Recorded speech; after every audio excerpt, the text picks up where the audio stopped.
Most people believe that buying a home is always the smartest financial decision.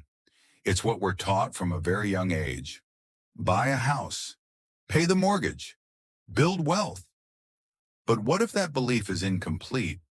What if in some situations it actually costs you freedom, flexibility, and long-term financial power?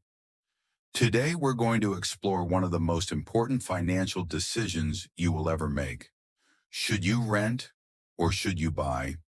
This is not a video about right or wrong. It's about clarity, because the best financial decisions are not emotional. They are strategic. Imagine two people. They have similar incomes, similar lifestyles, and very similar dreams. One of them decides to buy a home.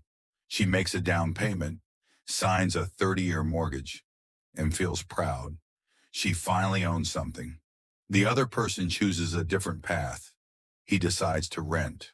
No down payment, no long-term debt, more flexibility. At first, the difference feels emotional. The homeowner feels secure, the renter feels free, and society usually applauds only one of them. Buying a home feels like stability. It feels permanent, responsible, safe. Renting, on the other hand, often feels temporary, almost like you're waiting for real life to begin. Friends ask questions, family members give advice. Why are you still renting? When are you going to buy? But here's the truth.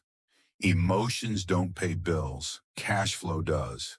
When people calculate the cost of buying a home, they usually look at one number, the monthly payment. But that number's only the beginning. There are property taxes, maintenance costs, insurance, unexpected repairs, roofs leak, pipes break, appliances fail, and then there's the cost most people completely ignore. Opportunity cost, the down payment.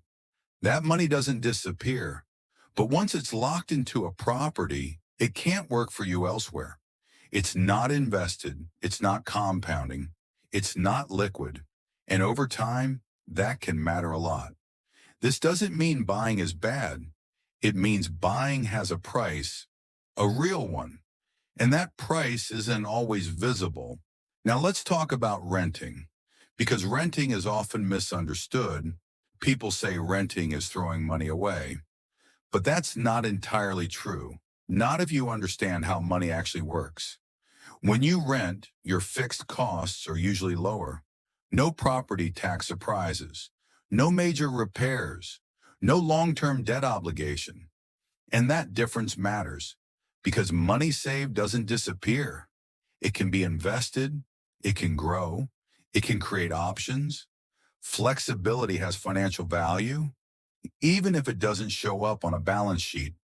The ability to move, to change cities, to take new opportunities, that freedom can protect your finances in ways ownership sometimes can't. Over the long term, both paths can build wealth.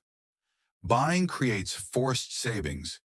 Every payment reduces your debt and increases equity. Renting creates optional growth, but only if you have discipline. And this is where most people go wrong.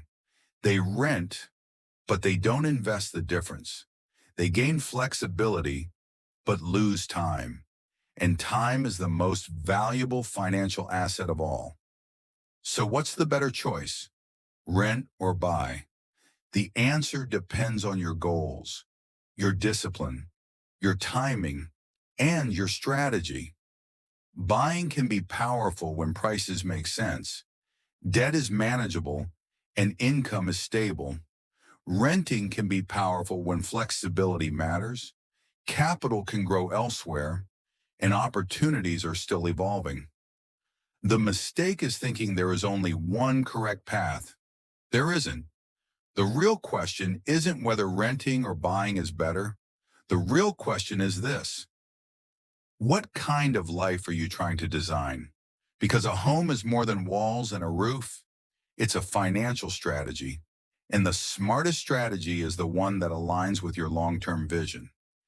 If this video helped you see real estate from a new perspective, consider subscribing. Here we talk about property, money, and smarter financial decisions. Because power isn't about owning more things. It's about making better choices.